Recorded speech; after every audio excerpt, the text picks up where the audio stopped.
자리에서 일어나 임재 찬양 올리겠습니다.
저희 이 시간에 찬양을 할 때는 항상 내 마음 제일 가까이에 끊임없는 그 사랑 가운데로 인도하시는 하나님 앞에 주님, 제가 주님 앞에 나왔습니다. 그 무엇도 끊을 수 없는 그 사랑 앞에 나의 삶을 드리며 예배하길 원합니다. 이런 마음으로 고백하는 시간이 되었으면 좋겠습니다.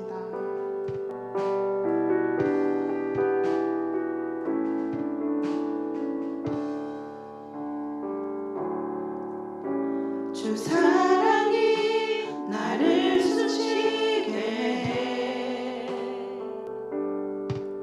세상 그 어떤 어려움 속에도 주 은혜로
어느 누구도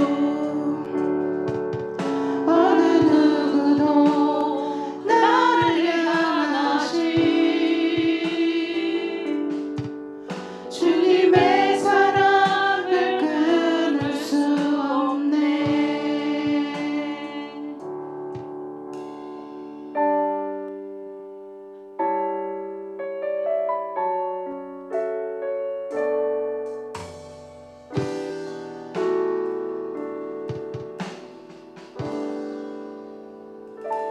내 모습 이대로 사랑하시네. 연약함 그대로 사랑하시네. 나의 모든 발걸음 주가 하시나니 날 인도하소서. 내 모습 이대로 사랑하시네. 연약한 그대로 사랑하시네. 나의 모든 발걸음 주가 하시나니 날 인도하소서. 주의 날개 아래 거하는 것 주의 임재 안에 거하는 것 나의 가장 큰 소망 나의 가장 큰 은혜 주와 함께 동행하는 일 주의 날개 아래 거하는 것 주의 임재 안에 거하는 것 나의 가장 큰 소망 나의 가장 큰 은혜 주와 함께 동행하는 일 주의 날개 아래 거하는 것 주의 날개 아래 거하는 것 주의 임재 안에 거하는 것 나의 가장 큰 소망 나의 가장 큰 은혜 주와 함께 동행하는 일 주의 날개 아래 거하는 것 주의 임재 안에 거하는 것 나의 가장 큰 소망 나의 가장 큰 은혜 주와 함께 동행하는 일 함께 기도하길 원합니다. 하나님 아버지, 아무 조건 없이 나의 모습 그대로를 사랑하시고 또 아무 말 하지 않아도 나의 마음을 아셔서 나에게 위로가 되어주시는 주님 감사합니다. 주님의 잴 수 없는 그 큰 사랑에 저희 감사드립니다. 연약한 나를 위해서 보여주시는 그 사랑으로 내가 살아갑니다. 주의 날개 안에 거하는 것 그것만이 나의 소망이 되게 하여 주시옵소서. 나를 이끄시는 주님의 손을 붙잡고 그 거룩한 동행을 걷게 하여 주시옵소서. 우리 이런 열망하는 마음으로 함께 기도하겠습니다. 하나님 아버지, 소망이 보이지 않는 생활 속에서 주님이 나의 소망입니다. 그런 고백이 진정 나의 마음으로 하는 고백이길 바랍니다. 주님의 임재 안에서 주와 함께 동행하는 그 은혜를 허락하여 주시옵소서. 주님과 동행하면서 주가 품으신 그 크고 아름다우신 계획을 저희가 함께 온전히 이루길 원합니다. 내 삶을 주님께 온전히 드립니다.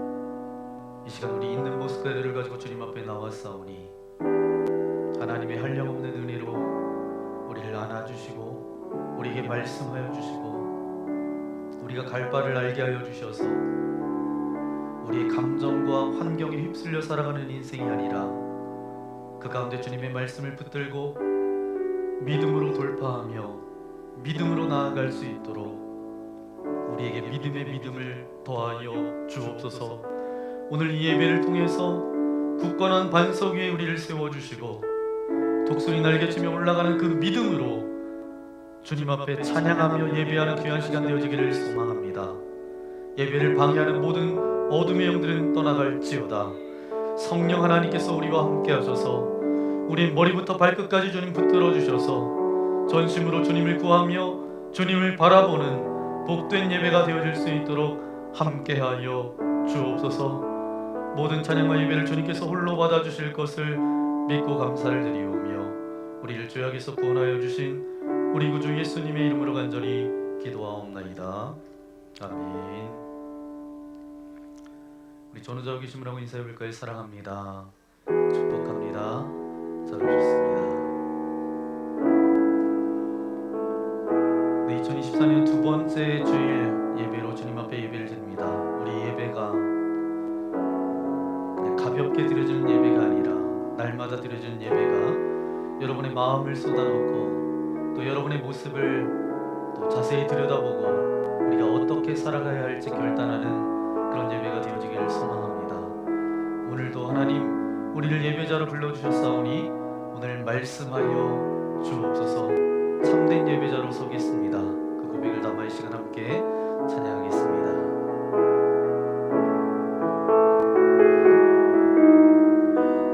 우리 한 번만 찬양하겠습니다. 우리 모두 예배하는 나 되어 온전히 영과 진리로 주를 예배하자. 주가 우리와 함께 영원히 함께 하시고 마르지 않는 샘물로 우릴 채우시리라. 우리의 삶을 아름답게 채우실 하나님께 영광의 박수 올려드리겠습니다.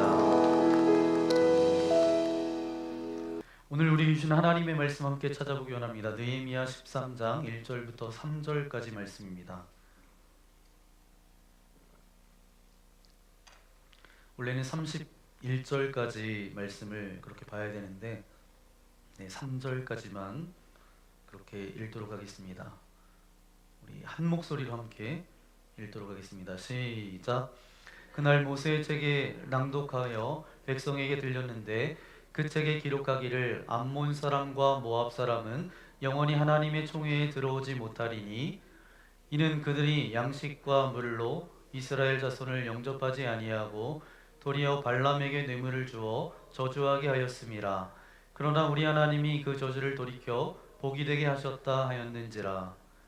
백성이 이 율법을 듣고 곧 섞인 무리를 이스라엘 가운데에서 모두 분리하였느니라. 아멘.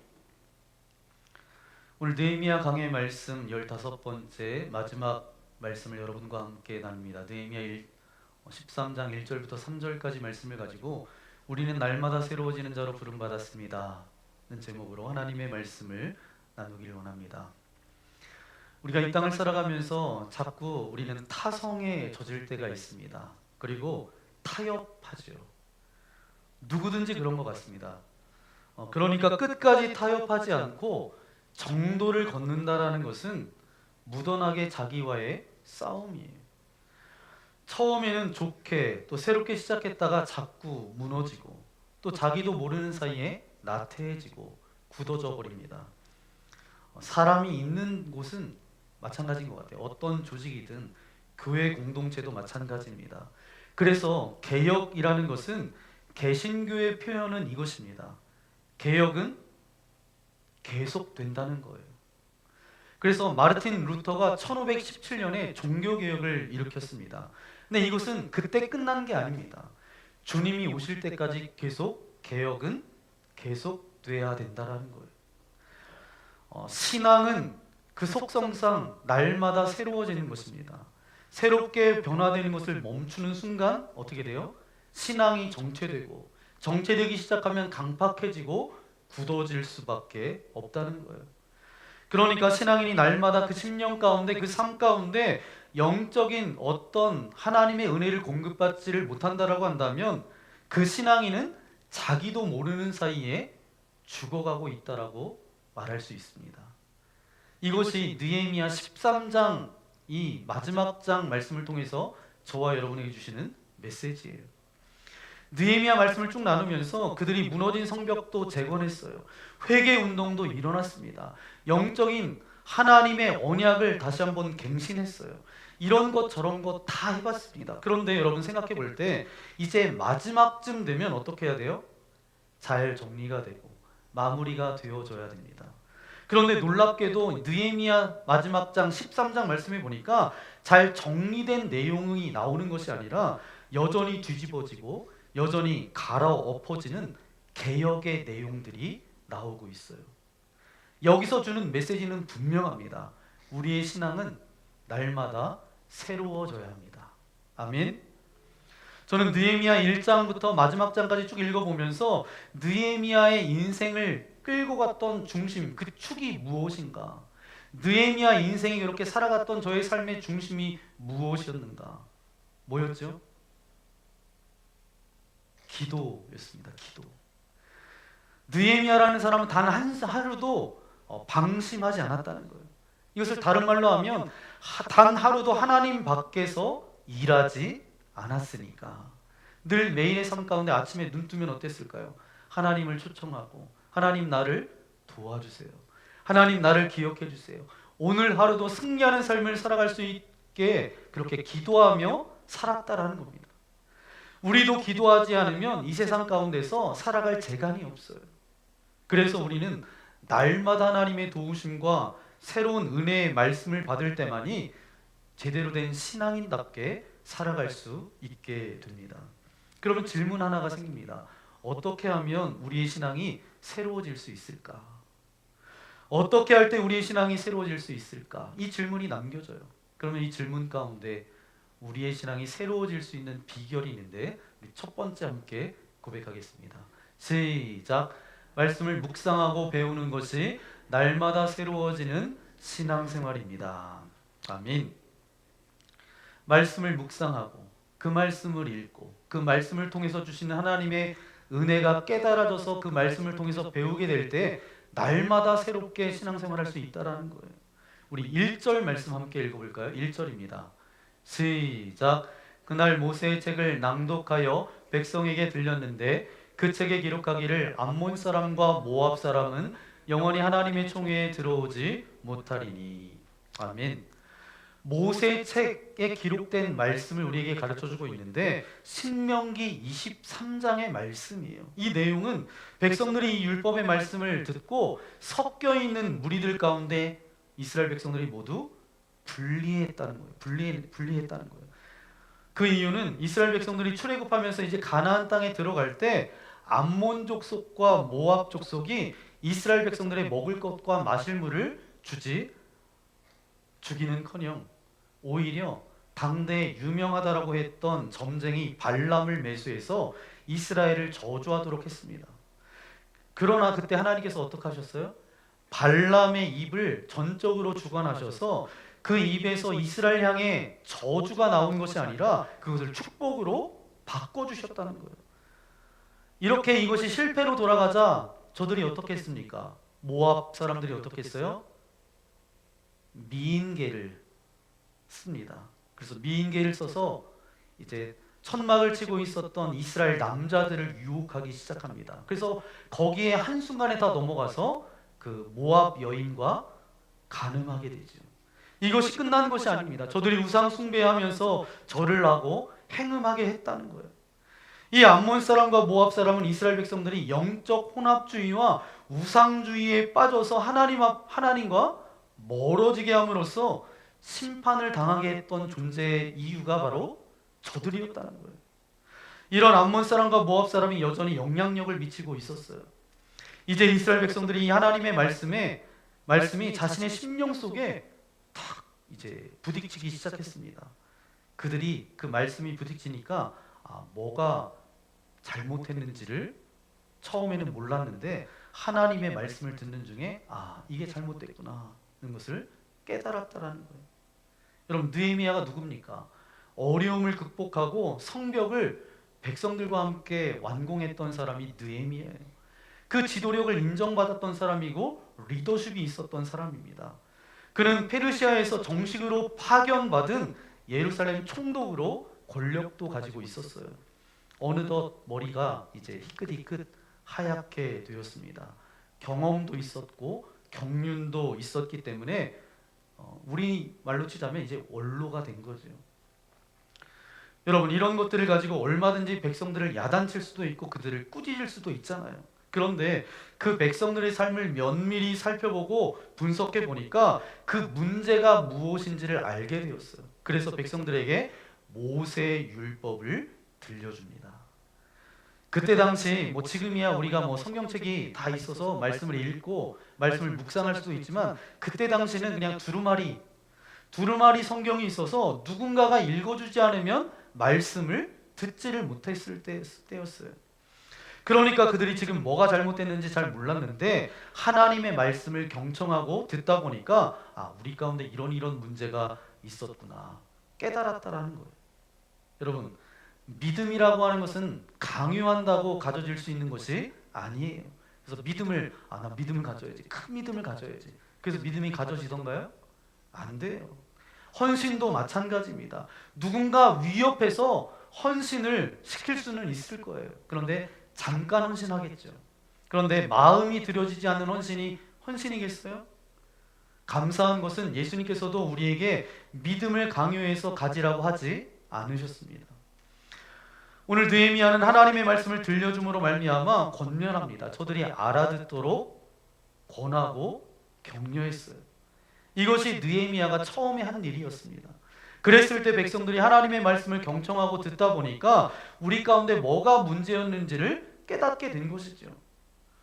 우리 주님 역시 깨달아야만 믿음과 헌신과 순종이 가능하다라는 것을 우리에게 가르쳐 주셨어요.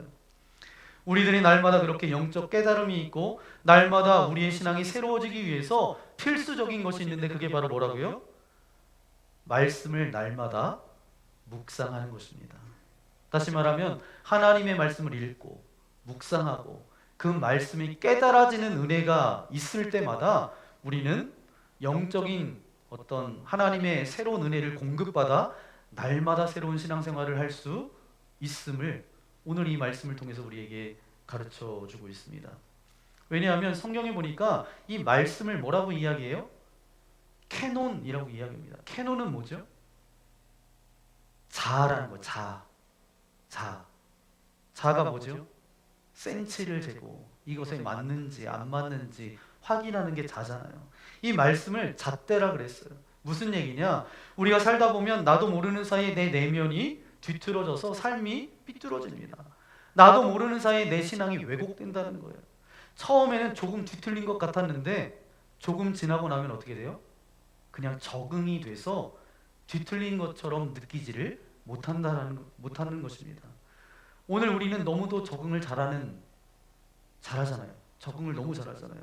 조금만 지나면 그것이 잘못됐는지 잘못된 방향인지 왜곡된 것인지 모르고 그냥 맞출 줄 알고 그렇게 적응하고 살아갑니다. 하지만 우리가 말씀을 가까이 하고 말씀으로 그 은혜를 받고 말씀에 깨달음이 있을 때 비로소 어떻게 돼요? 이게 잘못됐구나. 이게 왜곡됐구나. 삐뚤어진 내 신앙의 내면을 볼 수가 있습니다. 또 성경에서 보니까 말씀을 뭐라고 해요? 등불이다라고 말합니다. 나도 모르는 사이에 살다 보면 어두워져서 나 자신을 못 본다는 거예요. 우리 인간이 아둔해가지고 남들은 잘 봐요. 그런데 자기 자신은 못 볼 때가 많습니다. 성경에서 그래서 뭘 이야기하냐면 우리가 다른 사람의 눈에 있는 티는 잘 보지만 자기의 눈에 있는 뭐 못 본다고요? 들보는 못 본다는 거예요. 이게 바로 인간입니다. 그런데 하나님의 말씀이라는 것은 등불과도 같아서 말씀을 읽고 묵상하고 깨달으면 그때 자기 자신을 되돌아보게 된다라는 거예요. 그래서 말씀 생활을 할 때 비로소 우리는 날마다 새로워지는 신앙 생활을 할 수가 있어요. 그리고 성경을 보면 말씀을 또 뭐라고 이야기해요? 좌우가 날이 선 양날의 검이다 라고 말씀하고 있습니다. 무슨 얘기냐? 제가 늘 말씀드리잖아요. 말씀을 전하는 자나 받는 자나 그 말씀 앞에 설 수밖에 없다는 거예요. 또 하나, 나 자신이 힘이 없어서 잘나가지 못했던 더러운 생각과 습관들, 죄의 유전들, 왜곡된 내면을 잘라버릴 수 있는 것이 어디로부터 나온다고요? 말씀의 능력이라는 거예요. 그래서 하나님께서는 무너지고 망해져가는 이스라엘 백성들을 향해서 이렇게 통탄하면서 말씀하십니다. 호세아서 4장 6절 말씀입니다. 함께 읽겠습니다. 시작. 내 백성이 지식이 없으므로 망하는도다. 내가 지식을 버렸으니 나도 너를 버려 내 제사장이 되지 못하게 할 것이요 내가 내 하나님의 율법을 잊었으니 나도 내 자녀들을 잊어버리리라. 아멘. 내 백성이 뭐가 없으므로? 지식이 없으므로 망하는. 지식은 다른 것이 아니라 하나님의 말씀을 알지 못하고 이 민족이 망하는 거라고 그렇게 통탄하신 거예요. 하나님의 말씀을 알지 못하는 것은 성경에 대한 정보를 얼만큼 아느냐 이런 의미가 아닙니다. 성경에서 안다라는 것은 뭐죠? 경험한다. 그러니까 안다는 것은 히브리어 야다라는 히브리어를 사용하잖아요. 그래서 여자가 남자와 동침하는 것, 그런 경험을 말하고 있는 거예요. 여러분, 하나님에 관하여 아는 것과 하나님을 아는 것은 같은 말이 아니에요. 다른 말입니다. 성경에서 안다라는 것은 하나님을 경험한다는 거예요. 하나님의 말씀에 은혜를 받고 깨달았다라는 것입니다. 성경에 대한 지식이 얼마나 가지고 있느냐 이런 문제가 아니에요. 성경의 은혜를, 성경 말씀을 통해서 그 은혜를 깨달을 때 비로소 저와 여러분의 우리의 신앙이 날마다 새로워질 수 있다는 것입니다. 하나님의 말씀을 가까이 하고 그 말씀을 묵상하고 그 말씀을 통해서 주시는 하나님의 놀라운 은혜가 여러분들 가운데 있기를 소망합니다. 그럴 때 우리가 날마다 새로운 신앙생활을 해나갈 수 있다는 거예요. 그러면 두 번째, 우리 함께 고백하겠습니다. 시작. 날마다 회개하는 삶이 새로워지는 신앙생활입니다. 아멘. 이제 이스라엘 백성들이 하나님의 말씀을 듣고 놀랍도록 즉각 순종합니다. 그래서 곧바로 섞여 있었던 무리들을 분리했어요. 말씀을 적용하고 산다라는 것 결코 쉽지 않습니다. 여러분도 말씀을 듣잖아요. 말씀대로 사는 게 쉬워요, 어려워요? 네, 얼마나 어려우시면 이렇게 말씀이 없으세요? 네, 어렵습니다. 여러분, 개혁은 나로부터 시작됩니다. 하나님의 말씀은 나에게 적용되어지고 나로부터 먼저 비추어지고 내가 먼저 변하는 것이 바로 하나님께서 말씀하시는 변화예요. 그런데 12년간 생판 경험이 없었던 고향 땅으로 돌아와서 말 안 듣는 이스라엘 백성들과 함께 그 엄청난 수많은 방해와 어려움 속에서도 극복하고 성벽을 완공했다는 거예요. 이제 총독의 임기도 거의 마쳤어요. 아닥사스다 왕이 이제 너무 신뢰했던 사람이 느헤미야였는데 일 다 마쳤으면 돌아와서 나를 좀 도와줘라. 그래서 그 요청을 받아서 돌아갔어요. 갔다가 다시 2년 만에 다시 왔습니다. 예루살렘에 와 보니까 기가 막힌 일이 벌어지고 있는 거예요.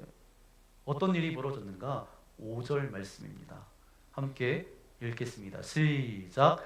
도비아를 위하여 한 큰 방을 만들었으니 그 방은 원래 소재물과 유황과 그릇과 또 레위 사람들과 노래하는 자들과 문지기들을 11조로 주는 곡물과 새 포도주와 기름과 또 제사장들에게 주는 거제물을 두는 곳이라. 아멘. 도비아라는 사람은 누구예요? 혹시 기억나세요? 예루살렘 성벽을 지을 때 그렇게 반대했던 삼총사가 있습니다. 누구죠? 산발랏과 여기 도비아와 또 누구예요? 게셈. 이 삼총사 중에 한 명이 도비아입니다. 이 도비아는 암몬 사람이었어요. 이방인이었는데 개종한 사람이었습니다. 개종한 사람들을 나중에 이제 받아줬어요. 그랬다가 성벽을 재건하겠다라고 이제 결정을 내리는 순간 다시 돌이켜서 배반했던 사람이 누구예요? 도비아예요. 그런데 이 사람이 얼마나 정치적으로 이제 머리를 잘 썼는지 몰라요. 자신도 유대인하고 결혼했어요. 자기의 아들도 유대인하고 결혼을 시켰습니다. 그리고 자신의 딸들도 여기 그 이제 3절 하반절로 쭉 여러분 읽어보시면 유대인들을 사위 삼는 일까지 그렇게 했다는 거예요. 정략 결혼을 했다는 거예요.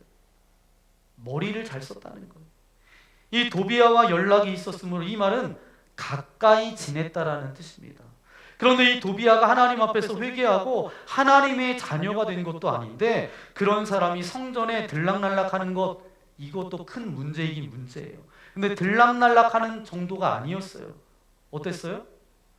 그 하나님의 거룩한 성물들을 두어야 될 그 방을 비우고 거기에 살게 하고 자기가 모든 살림살이를 갖다 놓고 살림을 차리게 했다라는 거예요. 기가 막힌 일이 일어났죠. 누구든지 간에 오늘 본문의 도비아처럼 자기의 사익을 취하기 위해서 성전을 휘집고 다니거나 성전의 한 부분을 어떻게 자리하게 하고 어떤 사람을 뒤에서 정치하고 조종하고 이런 짓은 한국 교회에서 절대로 영원히 추방되어져야 될 할 일이다. 오늘 이 말씀을 통해서 우리에게 알려주고 있어요. 그것 때문에 얼마나 많은 연약하고 평범하고 순박한 성도들, 99%의 성도들이 고통받고 눈살을 찌푸리게 하는지. 세상 사람들이 교회 안에 들어와서 이제 신앙생활을 하려고 했더니 그런 것들 바라보고 상처를 받고 떠나가는 일들이 많다라는 거예요. 그런 일이 절대로 있어서는 안 된다라는 것입니다. 그래가지고 이제 느헤미야가 과감하게 어떤 결단을 하느냐 이렇게 합니다. 8절 볼까요? 내가 심히 근심하여. 여러분 왜 근심할 수밖에 없을까요? 근심할 수밖에 없었을까요? 이게 보통 일이 아니에요. 우리 8절 전체를 함께 읽겠습니다. 시작. 내가 심히 근심하여 도비아의 세간을 그 방 밖으로 다 내어 던지고. 아멘. 왜 근심했을까요? 도비아 하나가 무서운 게 아니에요. 그걸 또 따르는 무리가 있어요. 어디든지 말도 안 되는 일이 벌어지는데 또 지지하고 옳다는 사람이 나와요, 안 나와요? 나와요. 교회에서 분명히 사고를 쳐도 사랑으로 품고 그렇게 계속 끝까지 나아가야 되잖아요. 좀 잘 분별하면 좋을 텐데 그러니까 느헤미야가 내가 심히 어떻게 했다고요? 근심하여. 근심하지 않을 수가 없었다라는 거예요. 이 사람 하나의 문제가 아닐 거예요. 근데 느헤미야가 과감하게 어떻게 했어요? 개혁을 해버린 거예요. 그렇게 개혁을 한다는 것은 이처럼 어려운 일입니다. 여러분 개혁이 뭔 뜻인지 아세요? 개혁, 고칠 개의 가죽혁입니다. 가죽. 우리나라에 예전에 가파치라고 여러분 들어보셨어요? 네. 가죽으로 이렇게 만드는 장인들을 가파치라고 하잖아요. 이 가죽이라는 것도 시간이 흐르면 어떻게 되는 줄 아세요? 산화작용을 일으키면서 딱딱하게 굳어지는 게 가죽입니다. 그 딱딱해진 것을 가만히 내버려두면 어떻게 돼요? 으스러지고 부서지고 깨져버립니다. 가죽이라는 게 그러니까 그것을 다시 무드질을 하고 기름을 먹이고 해서 부들부들하게 계속 그것을 유지해 나가야 돼요. 이 무드질이라는 게 뭐냐 하면 총체적으로 가죽의 지방, 털 등을 제거해서 가공하는 건데 원래 처음 이렇게 만들어졌던 것처럼 기름을 칠하고 그러면서 부드럽게 그렇게 하는 것. 이게 바로 뭐라고요? 고칠게, 가죽혁. 이게 바로 개혁이라는 거예요. 그러니까 옛날 처음 사용했을 때 그 부드러운 가죽으로 그 용도의 모습으로 돌아가는 것. 그게 바로 뭐라고요? 개혁이다. 개혁이에요. 여러분 성전, 교회가 왜 지어졌어요? 하나님 앞에 예배드리기 위해서. 그러니까 그 안에 그 건물에 그 방들이 룸들이 있다라는 건 뭐예요? 레위인들과 제사장들과 문지기들과 노래하는 이들과 공적인 일들을 위해서 처리되어지고 사용하는 공간이 그런 공간이고 방이에요. 그런데 사적인 사람이 와서 차지하고 자기의 이득을 취하고 있는 거예요. 이건 벌써 개혁해야 될 문제라는 거죠. 우리 교회도 마찬가지입니다. 개혁이라는 것은 누구를 쫓아내고 누구를 정리해버리고 그런 차원이 아니에요. 사람을 살리되 본질적인 것으로 자꾸만 돌아가는 것. 이런 것들이 있어야 된다라는 것입니다. 그것을 발견하고 느헤미야가 어떻게 했느냐? 8절 9절입니다. 함께 읽겠습니다. 시작.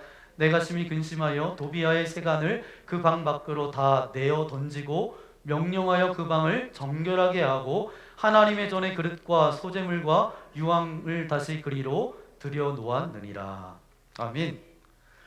도비아가 살림살이 세간들을 다 어떻게 했다고요?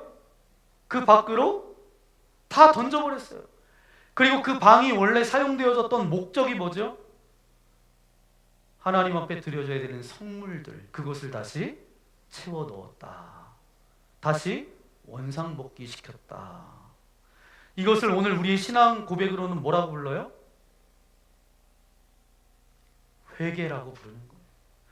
어떻게 신앙생활할 때 우리는 날마다 새로워지는 신앙생활을 할 수 있을까? 어떻게 신앙생활하는 것이 날마다 새로워지는 신앙일까? 그것은 다른 것이 아니라 날마다 회개하는 신앙생활이 날마다 새로워지는 신앙생활의 비결이고, 그게 곧 날마다 새로워지는 신앙생활입니다. 여러분, 회개하는 삶이 날마다 새로워지는 신앙생활이에요. 회개함 없이는 새로워질 수가 없습니다. 여러분, 회개한다는 것 자체가 무슨 얘기예요? 새로워지겠다는 이야기 아니에요? 회개한다는 것? 결국 새로워진다는 것은 우리 가운데 늘 날마다 회개의 고백이 있는 인생이라는 거예요. 우리들이 회개에 대해서 착각하는 게 있습니다. 후회하는 것. 내가 잘못했어요. 그렇게 후회하는 것을 회개라고 생각해요. 회개는 그런 게 아닙니다. 이 회개의 원래 헬라어 단어는 메타노이아라는 단어를 사용합니다. 이 메타노이아의 원래 뜻이 무엇인가 하면 방향을 돌이키다, 방향을 바꾸다, 그런 뜻을 가지고 있어요. 그러니까 내가 살아왔던 삶의 방향을 바꾸는 거예요. 누구에게로 바꿔요? 하나님을 향해 바꾸는 거예요. 하나님과 바른 관계로 돌아가는 것입니다. 그게 바로 뭐라고요? 메타노이아, 회개예요. 이렇게 하나님과의 바른 관계로 돌이킬 때, 그때 비로소 그런 회개가 우리 가운데 날마다 있을 때 우리는 굳어지거나 정체되지 않고, 나도 모르는 사이에 신앙이 메마르지 않고 날마다 새로워지는 그런 신앙생활을 할 수 있게 된다는 것입니다. 그래서 우리가 얼만큼 날마다 회개해야 되느냐? 회개를 얼마나 하느냐에 따라서, 제가 이런 말씀 드리잖아요. 회개 깊이가 영성의 깊이다, 은혜의 깊이다. 그 사람이 얼마만큼 신앙생활을 잘했느냐, 다른 것에 있는 것이 아니에요. 얼만큼 그 사람이 회개가 빠르냐, 하나님 앞에 묻고 회개하는 영혼이냐, 이게 사실은 그 사람의 영성이고 그 사람의 신앙이고 신앙생활이에요. 이런 회개의 은혜가 저와 여러분들 가운데 있기를 소망합니다. 여러분 중에 혹여라도 마음 가운데 이렇게 생각하는 분이 계실지 모르겠어요. 나는 특별히 잘못한 것도 없는데 뭘 회개해요? 뭐 이렇게 생각하는 분이 계실지 모르겠습니다. 그런데 그렇지 않습니다. 여러분의 방을 깨끗이 아주 청소했어요. 아주 파리가 와서도 미끄러질 정도로 너무 깨끗해. 그리고 딱 문을 딱 닫아놨어요. 시간이 좀 지났어요. 나중에 문을 열어봤더니 방에 먼지가 쌓입니까? 안 쌓입니까? 쌓여요. 여러분, 죄도 그런 거예요. 우리가 날마다 살아가는데 하나님과 늘 동행하며 살아가는 게 아니잖아요. 하나님 나라에서 사는 게 아니잖아요. 우리가 살아가는 우리의 삶의 현장이 어때요? 하나님의 공의가 온전히 통치하는 곳이 아닙니다. 공중권세 잡은 사단이 날마다 우리의 마음을 후벼파고 우리를 비난하고 끌어내리고 하나님의 사람답게 살지 못하게 한다는 거예요. 죄의 영향력 가운데 우리가 살아갈 수밖에 없어요. 그러니까 우리가 이곳에서 정말 선하게 산다라고 애를 써도 어때요? 나도 모르는 사이에 먼지가 쌓이는 것처럼 오늘 우리 가운데 죄가 쌓이는 거예요. 그것을 어떻게 깨끗하게 할 수 있을까요? 오늘 느헤미야가 세간 살림들을 다 가져다 버리고, 그리고 뭘로 채웠어요? 성물을 채운 것처럼 날마다 회개할 때 우리는 비로소 그때 그 순간에 하나님 앞에 조금씩 정결케 되어지고 깨끗해지는 거예요. 그것을 통해 날마다 우리가 새로워지는 거죠. 이런 회개의 은혜가 여러분들 가운데 있기를 소망합니다. 그때 그것이 정말 온전한 신앙생활이고 날마다 새로워지게 되죠. 그럼 마지막 하나 더 말씀드리기 원합니다. 우리 세 번째 함께 고백하겠습니다. 시작. 올바른 예배자로 돌아가는 것이 날마다 새로워지는 신앙생활입니다. 아멘. 아닥사스다 왕이 느헤미야를 불렀어요. 그래서 2년 있다가 다시 돌아왔는데 아까 읽었던 5절 말씀 그것만 있었던 게 아닙니다. 2년 만에 돌아왔더니 아주 기가 막힌 일들이 또 일어났어요. 어떤 일이 벌어졌느냐? 10절, 11절 말씀입니다. 우리 다시 한번 읽겠습니다. 시작. 내가 또 알아본즉 즉 레위 사람들이 받은 몫을 주지 아니하였으므로 그 직무를 행하는 레위 사람들과 노래하는 자들이 각각 자기 밭으로 도망하였기로 내가 모든 민장들을 꾸짖어 이르기를 하나님의 전이 어찌하여 버린 바 되었느냐 하고 곧 레위 사람들을 불러 모아 다시 제자리에 세웠더니 아멘. 하나님 앞에 날마다 드리는 것이 바로 뭐예요? 예배예요. 예배. 오늘날로도 예배죠. 그 당시에 예배를 주관했던 사람이 누구예요? 레위 사람입니다. 레위 사람들은 성전을 돌보라고 세워놨는데 레위 사람들은 성전을 돌보는 것이 아니라 10절 마지막 부분에 보니까 저들이 성전을 돌보지 않고 어디로 갔어요?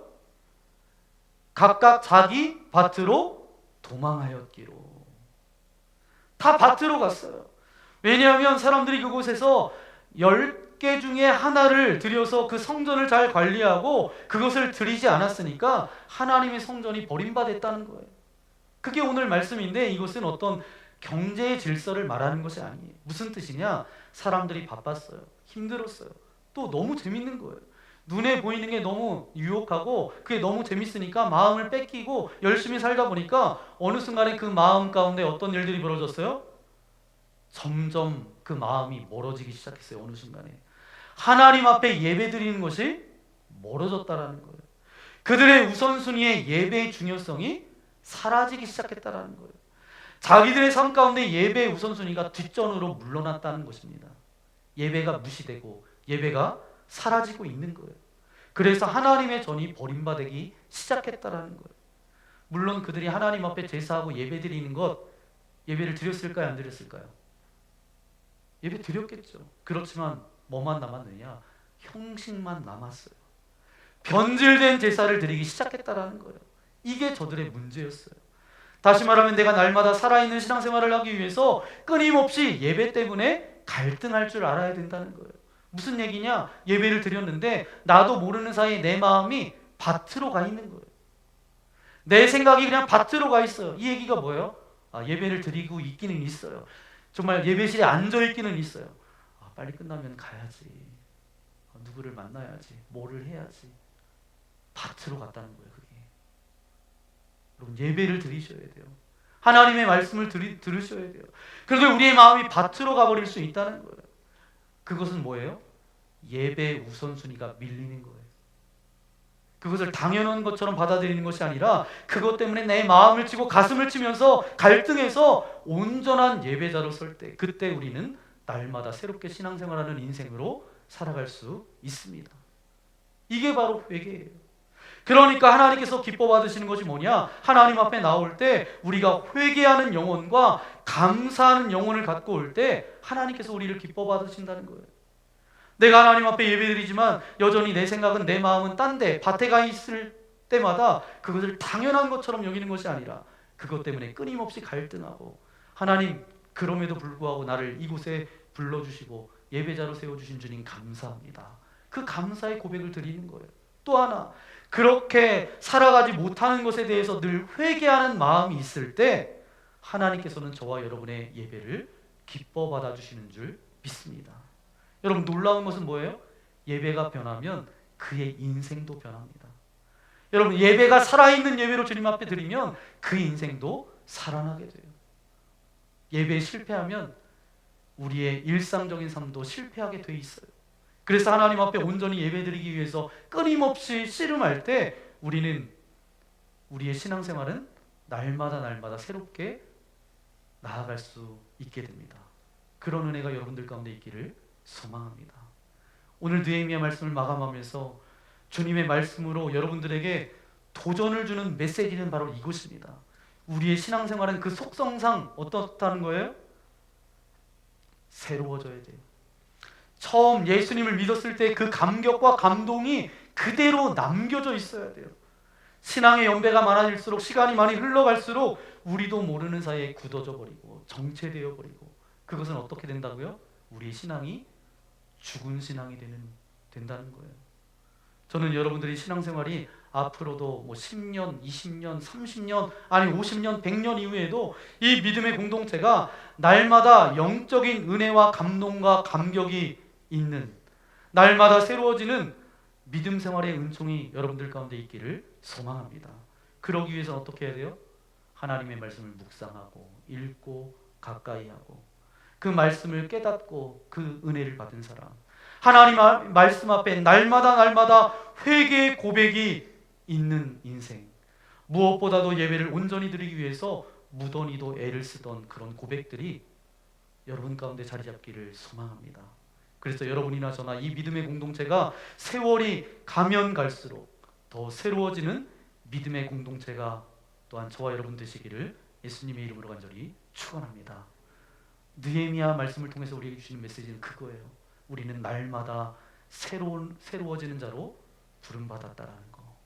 오늘도 주님 안에서 있을 때 새로운 피조물이라 말씀하셨던 것처럼 내일도 주님 안에 거하고 주님의 말씀 가운데 거하여서 날마다 우리의 인생 가운데 새롭게 부어주시는 은혜가 여러분의 인생 가운데 넘쳐나기를 예수님의 이름으로 간절히 축원합니다. 함께 기도하겠습니다. 오늘 말씀을 생각하면서 이 시간 결단의 기도 드리기 원합니다. 우리의 입술을 벌려서 기도하기 원합니다. 아버지 하나님, 날마다 새로워지는 신앙, 그것이 하나님께서 기뻐하시는 신앙생활이라는 것을 깨닫게 하여 주신 주님 감사합니다. 날마다 하나님의 말씀 가운데 은혜를 사모하며 은혜의 깨달음 가운데 영적인 신선함을 날마다 맛보는 자들 되게 하여 주옵소서. 날마다 회개하게 하여 주옵소서. 온전히 예배드리지 못하는 것을 날마다 부끄러워하며 그것 때문에 창피해하고 그것 때문에 갈등하는 그런 은혜의 열망들이 우리 가운데 넘쳐날 수 있도록 함께하여 주옵소서. 그래서 우리 신앙이 날마다 새로워지기를 소망합니다. 그런 고백으로 이 시간 결단의 기도 드리겠습니다. 기도하겠습니다. 거룩하신 아버지 하나님 감사합니다. 오늘도 이 아침에 주님 앞에 예배할 수 있도록 인도하신 주님 감사합니다. 느헤미야 마지막 말씀을 통해서 우리에게 주고 계십니다. 말씀을 묵상하고 아버지 그것을 배움을 통해서 하나님 우리는 아버지 새로워지는 신앙생활을 할 수가 있습니다. 아버지 하나님 날마다 회개하는 삶이 되어질 때에 날마다 새롭게 신앙생활하는 인생이 될 수가 있습니다. 회개의 깊이가 은혜의 깊이이고 신앙의 깊이인 줄 분명히 믿사오니 그런 회개의 깊이가 우리 가운데 날마다 고백되어질 수 있도록 함께하여 주옵소서. 올바른 예배를 주님 앞에 올려드리기를 소망합니다. 우리의 마음이 밭으로 나가 있지 않고 다른 곳에 아버지 마음 빼앗기지 않도록 인도하여 주시고 예배 드릴 때마다 그런 갈등 가운데 참된 예배자로 설 수 있도록 우리와 함께하여 주옵소서. 날마다 우리를 새롭게 부어주실 그 은혜를 기대하며 나아가오니 우리의 삶을 주님 다스려 주옵소서. 함께하실 주님께 모든 영광을 올려드리오며 우리 구주 예수님의 이름으로 간절히 기도하옵나이다. 아멘. 고린도후서 5장 17절에 이렇게 말씀하고 있습니다. 그런즉 누구든지 그리스도 예수 안에 있으면 새로운 피조물이라. 이전 것은 지나갔으니 보라 새 것이 되었도다. 주님 안에 있을 때 주님이 우리를 다스려 주실 때 우리는 새로워질 수 있습니다. 말씀으로 우리를 다스려 주옵소서. 회개하는 심령으로 날마다 말씀의 거울이 되어서 그렇게 신앙생활할 수 있도록 인도하여 주옵소서. 올바른 예배를 주님 앞에 올려드릴 수 있도록 함께 해달라고 우리 그런 마음을 담아서 함께 새롭게 하소서 함께 찬양하겠습니다.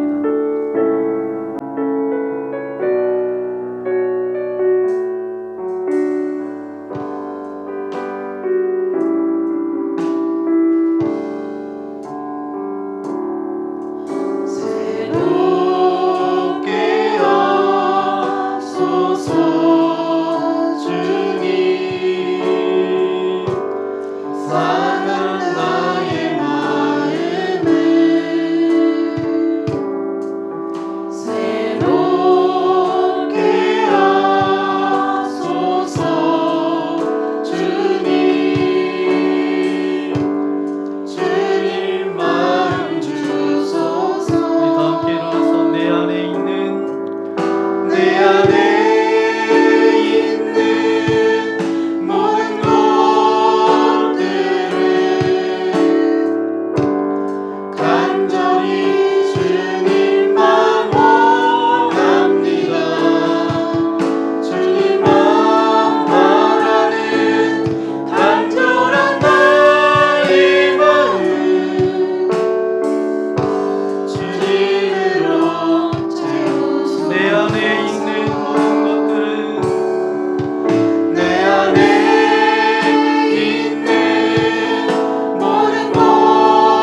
주신 아버지 하나님 감사합니다.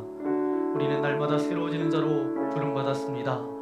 날마다 하나님의 말씀 앞에 서게 하시고 말씀을 읽고 묵상할 때마다 하나님께서 어떻게 살아가기를 원하시는지 우리의 삶을 돌이켜 주님의 말씀을 붙들고 말씀 가운데 살아갈 수 있도록 우리와 함께하여 주옵소서.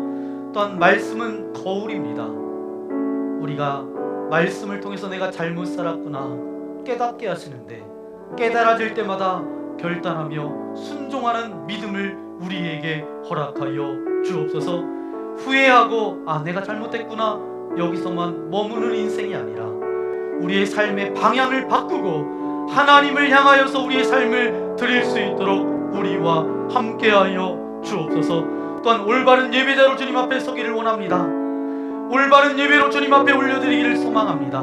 예배할 때 우리의 마음을 주님께서 주장하여 주셔서 우리의 마음이 밭으로 가지 않게 하여 주시고 다른 것에 마음 빼앗기지 않도록 우리의 중심을 주님께서 붙들어 주옵소서.